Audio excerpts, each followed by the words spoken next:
उत्तर प्रदेश में बसपा कार्यकाल के दौरान बसपा प्रमुख बहन मायावती द्वारा बनवाए गए सभी स्मारकों ने बहुजन इतिहास और संस्कृति को पुनर्जीवित कर दिया।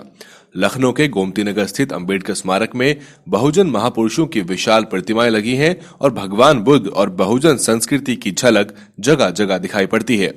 दिल्ली के जाने माने बौद्धाचार्य शांति स्वरूप बौद्ध ने लखनऊ के अंबेडकर पार्क से बहुत बारीकी से बताया कि हाथी का बौद्ध सांस्कृतिक विरासत में कितना महत्व है। बुद्ध एक जो संख्या है वो इस बात की द्योतक है कि एक सत्य ऐसा है जो सब प्राणियों पर, व्यक्तियों पर नहीं, जानवरों पर, कीड़ों पर, मकोड़ों पर, पक्षियों पर लागू होता है। वो है कि प्रत्येक प्राणी आहार पर चलता है। दो का मतलब है जीवन के दो अंत हैं, दो अतियां हैं जो उन्होंने भगवान बुद्ध ने अपने धम्मचक्र प्रवर्तन सूत्र के माध्यम से परिभाषित की हैं।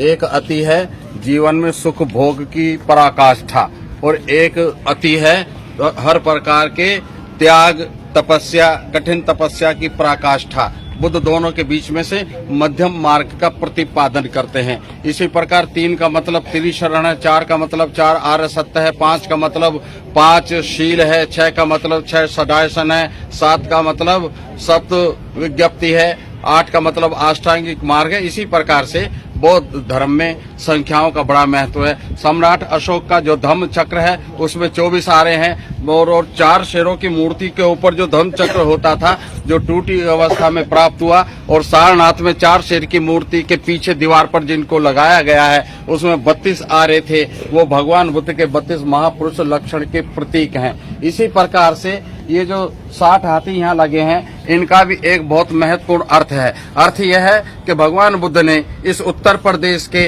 वाराणसी के नजदीक में जो मृगदाव वन था, सारनाथ था, इसी पत्तन था, वहाँ पर अपना भिक्षु संघ की स्थापना की थी। उन्होंने अपने जीवन में जो पहला उपदेश दिया था 5 परिव्राजकों को दिया था। वो 5 परिव्राजक भगवान बुद्ध से पूर्व परिचित थे, मगर उन्होंने समझा कि भगवान बुद्ध ने तपस्या का मार्ग छोड़ दिया है, वो धर्मभ्रष्ट हो गए हैं, इसलिए छोड़कर चले गए। मगर बुद्ध ने जब बुद्धत्व लाभ किया और वहां से चलकर जो बोध गया और सारनाथ के बीच में जो रास्ता है, मार्ग है, उसको अंतमग्गा कहा गया है धम्मपद की अटकथा में। उस मार्ग से होते हुए जब वो सारनाथ पहुंचे तो उनको वही 5 भिक्षु मिले जो उनका साथ छोड़कर चले गए थे। उन्होंने उनको दीक्षित किया, प्रवर्जित किया, अपना शिष्य बनाया। इस प्रकार लोक में प्रथम बार 6 भिक्षु हुए, 5 वो परिव्राजक और 6ठे बुद्ध। मगर उसी प्रथम वर्षावास में भगवान बुद्ध को एक शिष्य मिला, गृहस्थ शिष्य मिला, जिसका नाम यशकुल पुत्र था, जो बनारस का रहने वाला था, और सुजाता जिसने खीर दान बुद्ध को किया था उसका पुत्र था। उनको जब वो उपासक मिला तो एक युगांतरकारी घटना घटी। घटना ये घटी कि वो अपने 4 मित्रों को भी ले आया, और जब 4 मित्र आ गए 5 तो वो अपने और 55 मित्रों को भी ले आया। तो इस प्रकार से 5 पूर्व प्रवर्जित परिव्राजक और 55 ये यश और यश के मित्र हो गए तो 60 हो गए। तो इन 60 भिक्षुओं को उन्होंने प्रथम वर्षावास के अंत में कार्तिक पूर्णिमा के दिन उनको संबोधित करके एक आदेश दिया था, चरत भिक्षुवे चारिकं बहुजन हिताय बहुजन सुखाय। अरे तुम 60 भिक्षु हो, तुम 60 दिशाओं में चले जाना, एक दिशा में 2 मत जाना, 2 जाओगे तो मटर गश्ती करोगे, 3 जाओगे तो उल्टी सीधी बातें करोगे, 4 जाओगे तो झगड़ोगे। इसलिए एक दिशा में एक जाना और इस संसार में दुख मुक्ति का मार्ग का प्रचार करना। साथियों, वो जो 60 पराक्रमी भिक्षु थे उनको इस बात का श्रेय जाता है कि ये बौद्ध धर्म की पताका अंतर्राष्ट्रीय स्तर पर उत्तुंग रूप से अगर फहराई